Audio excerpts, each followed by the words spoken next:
Hey there, and welcome. Let's talk about something we've all felt: lost time. You know that weird feeling when you look up at the clock and a whole chunk of your day has just evaporated? Some people call this time blindness, and it is, for sure, best friends with one of the most frustrating human habits out there: procrastination. Seriously, picture this. It's 8 p.m. You've got a plan. You're going to get that report done, or study for that test, or maybe just finally tackle that pile of laundry. But then your phone buzzes. And you think, okay, just 1 second. I'll just check this one thing. And in what feels like the blink of an eye, it's 11 p.m. The report is still sitting there, the book is unopened, and you've just spent 3 hours of your life scrolling through a feed you won't even remember tomorrow. Where did that time go? It just vanished. Now, if that scenario sounds painfully familiar, your first instinct is probably to blame yourself, right? You tell yourself you're lazy or you just have zero willpower. But what if the real reason you procrastinate has almost nothing to do with any of that? Okay, this right here changes everything. On the left, that's the story we've been telling ourselves forever. I'm lazy, I have weak willpower. But the real story, backed by a ton of research, is over on the right. Procrastination isn't some moral failure. It's an emotional regulation problem. It's your brain basically trying to avoid uncomfortable feelings. The task feels boring or stressful, or you're afraid you might fail. And your brain goes, nope, let's get a quick hit of something that feels better right now. So let's get a little more specific. Look at this definition. The key word here is voluntary. This isn't something that's just happening to you. It's an active choice to do something else, to delay the task. Why? As a coping mechanism. It's a short-term mood fix. The huge problem, as we all know, is that this tiny bit of relief now almost always creates way more stress and guilt down the road. So to really get why this little coping mechanism is so powerful and so hard to fight, we've got to peek under the hood. We need to look at what's actually going on inside your brain's reward system. And this is where it gets really interesting. It turns out there's a battle going on inside your head driven by two totally separate systems. You've got the wanting system and the liking system. Understanding the difference between these two, well, that's the secret to breaking the cycle.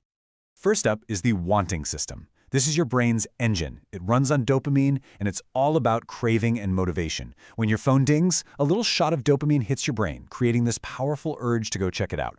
The thing is, this system doesn't promise you'll enjoy what you find. It just promises the possibility of a reward. It's the thrill of the hunt, and it's what keeps you scrolling and clicking and seeking.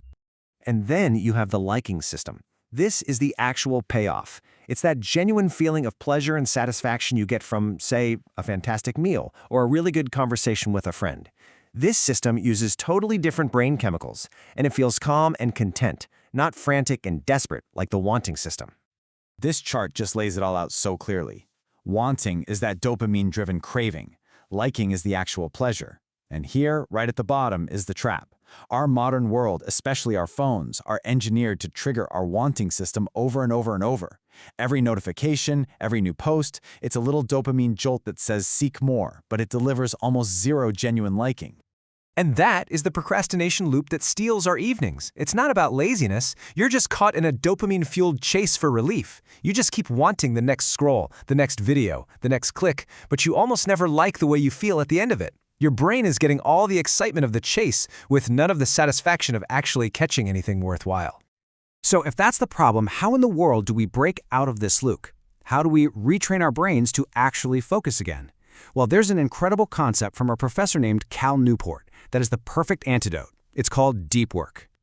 Deep work is basically the polar opposite of mindless, dopamine-fueled scrolling. It's about focusing on a single important task without any distractions. It's like a high-intensity workout for your attention span. This is the kind of effort that produces stuff you're actually proud of, it makes you better at what you do, and, here's the best part, it creates a deep sense of satisfaction that all that shallow clicking and scrolling could never, ever provide. Now, to make this a real habit, Newport says you have to build a ritual. Don't wait to feel inspired. Build a system. And it's really simple. Step 1, pick a place, a consistent spot where you only do deep work. Step 2, set a timer. You don't have to go for hours. Seriously, start with 15 minutes. It's a huge win. 3, set your rules. No phone, no email tabs open. And 4, get everything you need before you start so you don't have to get up. This whole ritual sends a powerful signal to your brain, okay, it's time to focus. Okay, so a deep work ritual is an amazing strategy for what to do. It's the practical how. But if we want this change to really truly stick, we have to go a level deeper. We need to stop focusing so much on our actions and start focusing on our identity, on who we actually want to be. The author James Clear has this brilliant model. He says change happens on 3 layers. At the surface, you have outcomes, the results you want. Then you have processes, the habits you perform. But at the very core, the deepest layer is your identity, what you believe about yourself. Most of us try to change from the outside in. We focus on the outcome. But real, lasting change, that happens from the inside out. This is how we usually think, right? We focus on the outcome. But a goal, like write a book, is huge. It's intimidating. It's the exact kind of thing that can trigger all those negative emotions that make us want to procrastinate in the first place. See the shift? This is so much more powerful. The goal isn't the single achievement. The goal is to build the identity. A writer is someone who writes. A studious person is someone who studies. A healthy person is someone who is active. It completely reframes the goal from a scary finish line to a simple daily practice. So how do you actually do this? It's a really simple 2-step process. First, just decide on the type of person you want to be. Not what you want to achieve, but who you want to become. And then, and this is the most important part, you prove it to yourself with tiny, undeniable wins. You see, every action you take is like casting a vote for the person you're becoming. Let's look at this example. The outcome goal is to squat 300 pounds. Fine. But the identity goal is to become the type of person who never misses a workout. So what's the small win? It's not about lifting heavy. It's just doing push-ups consistently.